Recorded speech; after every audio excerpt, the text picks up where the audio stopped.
Alhamdulillah, Allahumma sholli wa sallim ala nabiyina Muhammad amma ba'du. Tafsir hadis dari kitab hadis Ad-Darimi nomor 1, Sahih menurut Husain Salim Asad Ad-Daruni. Ad-Darimi telah menceritakan kepada kami Muhammad bin Yusuf dari Sufyan dari Al-A'mash dari Abu Wa'il dari Abdullah, ia berkata, datang kepada Rasulullah SAW seorang laki-laki lalu berkata, wahai Rasulullah, apakah seseorang akan dihukum atas perbuatan jelek yang dilakukan pada masa jahiliyah dulu? Itu pada masa sebelum dia masuk Islam. Maka Rasulullah pun bersabda, barang siapa yang Islamnya benar sampai ia wafat, maka ia tidak akan dihukum atas perbuatan jeleknya di masa jahiliyah. Jadi orang yang masuk Islam, maka keburukan dia sebelum dia masuk Islam dahulu akan dihapus oleh Allah Subhanahu wa taala semuanya.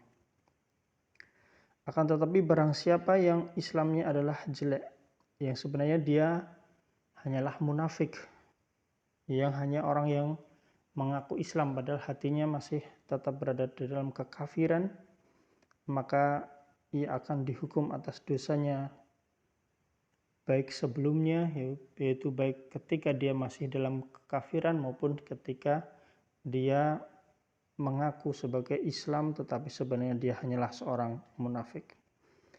Ini adalah hadis yang diriwayatkan oleh Ad-Darimi nomor 1. Man ahsana fil islami lam yu'khad bima kana amila fil jahiliyah wa man asa'a fil islami ukhidha bil awwali wal akhiri.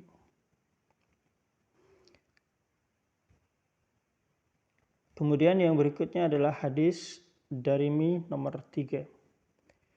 Ad-Darimi mengatakan telah mengabarkan kepada kami Harun bin Muawiyah dari Ibrahim bin Sulaiman al-Mu'addib dari Al-A'mash dari Mujahid bekas majikanku menceritakan kepadaku bahwa keluarganya dahulu pernah memintanya untuk membawa sebuah wadah yang berisi keju dan susu untuk dipersembahkan kepada Tuhan-Tuhan mereka, itu untuk berbuat kesyirikan. Ia melanjutkan, keluargaku melarangku untuk memakan keju karena takut kepada Tuhan-Tuhan selain Allah tersebut. Lalu datanglah seekor anjing yang memakan keju dan meminum susu itu serta kencing di atas patung-patung, yaitu patung-patung berhala kesyirikan tersebut, yaitu patung Isaf dan patung Nailah. Harun berkata, pada masa jahiliyah dulu apabila ada seorang yang hendak bepergian, ia akan membawa 4 buah batu, tiga di antaranya untuk menopang menegakkan periuk kuali bejana, dan yang keempatnya itu untuk ia sembah, untuk melatih anjingnya serta untuk membunuh anaknya. Jadi ini adalah bagaimana orang-orang jahiliyah dulu, mereka sangat bodoh, tidak masuk akal menyembah patung-patung yang justru patung itu dikencingi anjing dan persembahan untuk patung makanannya dimakan oleh anjing. Dan mereka juga membawa batu dan batu itu adalah justru disembah. Maka ini adalah bagaimana orang-orang musyrik itu mereka tidak menggunakan akalnya. Ini adalah hadis dengan isnad yang hasan oleh Husain Salim Asad Ad-Daruni.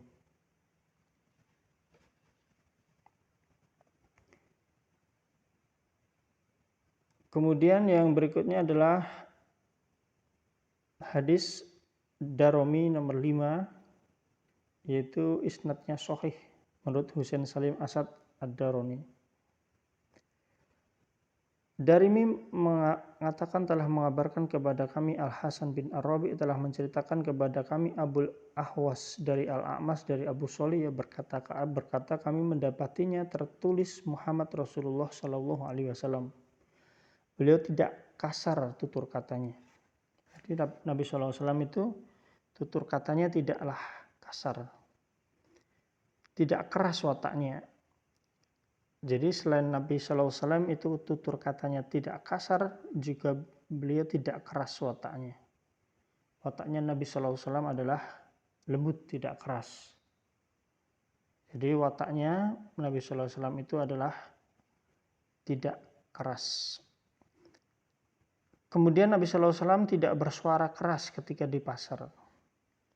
Jadi suara beliau itu adalah bukan suara yang keras ketika di tempat keramaian di pasar misalnya. Beliau memiliki akhlak yang baik, tidak bersuara keras ketika di pasar. Nabi Muhammad SAW tidak membalas kejelekan dengan kejelekan, tetapi kejelekan dibalas oleh Nabi SAW dengan memaafkan dan mengampuni orang yang berbuat jelek. Dan umatnya adalah orang-orang yang selalu bertahmid memuji Allah. Para sahabat radhiyallahu anhum ajmain. Dan mereka senantiasa bertakbir mengagungkan Allah di setiap tempat yang tinggi atau pendakian atau peperangan. Mereka senantiasa memuji Allah Ta'ala di tiap-tiap rumah, mengikat sarungnya pada tengah betis mereka. Adzan mereka terdengar di langit. Shaf mereka pada waktu perang seperti shaf mereka pada waktu sholat. Jadi mereka para sahabat Nabi SAW senantiasa bertahmid memuji Allah dan bertakbir mengagungkan Allah di setiap pendakian.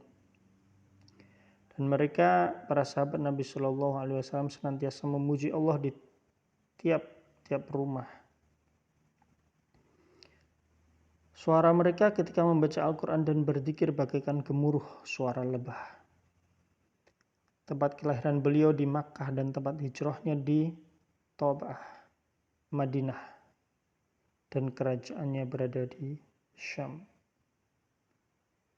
Ini adalah hadis yang diriwayatkan oleh Darimi mursal, isnadnya sahih menurut Hasan Salim Asad Ad-Darimi. Allahumma shalli wa sallim ala nabiyyina Muhammad. Subhanakallahumma bihamdika asyhadu an la ilaha illa anta astaghfiruka wa atubu ilaik. Assalamualaikum warahmatullahi wabarakatuh.